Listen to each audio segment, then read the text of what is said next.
Sim. Exemplo de prova. O Estatuto da Ordem é uma lei federal que reduz o acesso ao exercício da advocacia. Lei essa plenamente constitucional. Por quê? Foi feita nos termos do inciso 13 do artigo 5º da Constituição. Ok? Importante para nós.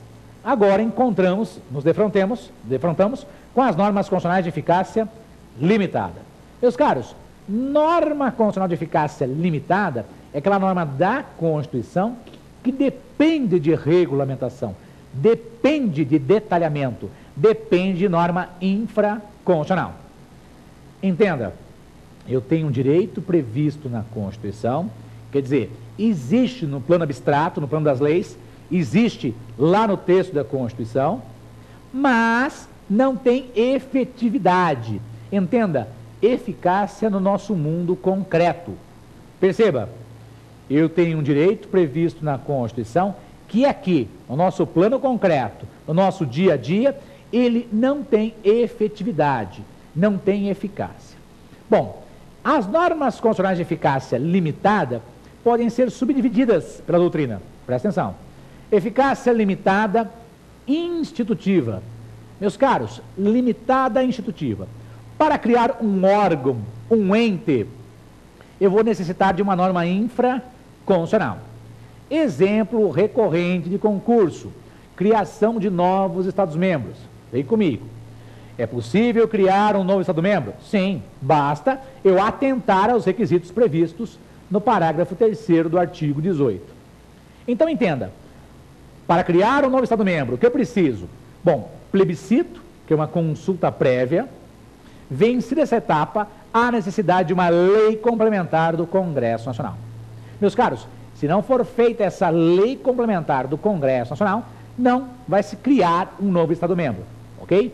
Um exemplo de eficácia limitada institutiva. Não esqueçam, existe também as normas constitucionais de eficácia limitada programáticas. Programas a serem desenvolvidos dependem de previsão legal. A lei precisa detalhar aquele programa previsto genericamente na Constituição. Pensa comigo, são exemplos importantes. Saúde, educação. Eu tenho um programa que, para ser efetivado, haverá necessidade de uma norma infraconstitucional. Muito importante, meus amigos, para os neoconstitucionalistas, os pós-positivistas, os pós-modernistas, a Constituição, ela deve ser efetivada. E eu vou me socorrer do Poder Judiciário para dar efetividade a essa norma. Então entenda, meus caros, para os constitucionalistas mais modernos, mais contemporâneos, a Constituição estabelece direitos. Esses direitos dependem de uma lei. Se a lei não for feita, eu posso acionar o Poder Judiciário para buscar a regulamentação? Resposta: sim. Um dos mecanismos é o tema de hoje, é a ação direta de inconstitucionalidade por omissão. Entenda, é uma ação onde somente certas pessoas podem apresentar a ação, propor a ação, em tribunal específico, e existirá efeitos específicos a serem desenvolvidos.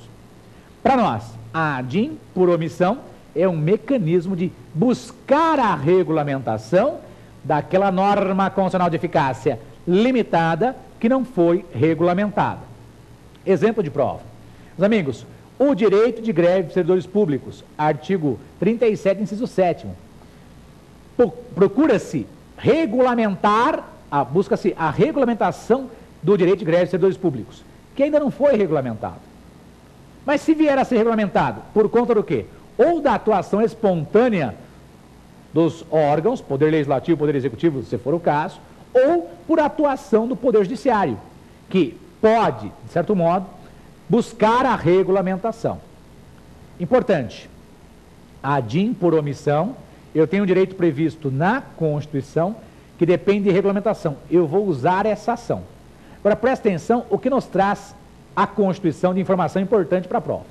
Importante, meus caros, lá na Constituição, no artigo 103 da Constituição, eu tenho lá as pessoas que podem propor a ADIM por omissão. Então está no artigo 103 da Constituição. Eu estou chegando aqui, cheguei. Diz assim, ó: Caput do artigo 103. Podem propor ação direta de inconstitucionalidade. Entenda ADIM genérica, ADIM por omissão. Ok? E também a ação declaratória de constitucionalidade. Presta atenção nas pessoas. Ó.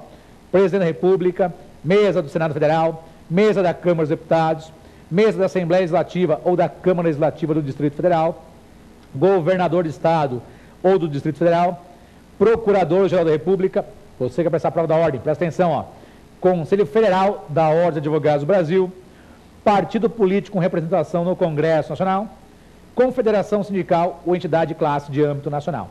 Então aqui estão as pessoas que podem propor, a ADIM por omissão. Claramente, artigo 103 do inciso 1º até o inciso 9º. Agora, no artigo 103, é só isso que eu preciso prestar atenção com relação à ADIM por omissão? Não. O parágrafo 2º, muito importante, depois os senhores vão copiar no caderno, diz lá com relação aos efeitos da ADIM por omissão. Presta atenção. Declarada a inconstitucionalidade por omissão, de medida para tornar efetiva norma constitucional, será dada ciência ao poder competente para a adoção das providências necessárias. Será dada ciência ao poder competente. Entenda, qual poder tem a função de regulamentar, de fazer normas, de fazer leis? A priori, fins de concurso, é o poder legislativo. Então, será dada ciência ao poder legislativo da omissão constitucional. Dar ciência ao poder competente para buscar a regulamentação. Dar ciência, entenda, ao poder legislativo. Mas continua o parágrafo 2º do artigo 103. E, em se tratando de órgão administrativo, para fazê-lo em 30 dias. Se o órgão é administrativo, entenda, poder executivo, vai se estabelecer um prazo de 30 dias para que ele busque a regulamentação, para que ele edite um decreto, por exemplo. Então, você percebeu? Meus caros, se a omissão for de um poder competente, será dada ciência, ok? Se a omissão for de um órgão administrativo, estabelece a Constituição, órgão administrativo, fazer em 30 dias. Então, o Supremo diz, regulamente a norma, apresente projeto de lei, edite o decreto em 30 dias, ok? Muito bem, isso na Constituição. Só isso? Não, meus caros, não. Nós temos uma lei específica que trata do tema. A Lei 9868 de 99 é a lei que regulamenta as ADIMs e a DECOM, as ações diretas de inconstitucionalidade e a ação declaratória de constitucionalidade. O tema de hoje, que é a ADIM por omissão, presta atenção, está na Lei 9868 do artigo 12-A em diante. E muito, mas muito importante, a ADIM por omissão foi regulamentada pela Lei 12.063 de 2009. Então não se esqueça, eu tenho uma lei recente que incluiu artigos na lei anterior que tratava do tema. A Lei 9868 de 99 não é isso em concurso, presta atenção. Ela não regulamentava a ADIM por omissão. Originalmente, a Lei 9868 de 99 não disciplinava a ADIM por omissão. Foi feita a regulamentação há pouco tempo, presta atenção. A Lei 12.063 de 2009. Essa lei incluiu artigos na Lei 9868. Não erre em prova. Originalmente, de início, não tínhamos a regulamentação da ADIM por omissão. Essa regulamentação foi feita por meio da Lei 12.063 de 2009, que agregou, incluiu artigos na Lei 9868 de 99. Prestou atenção? Fique comigo, ó.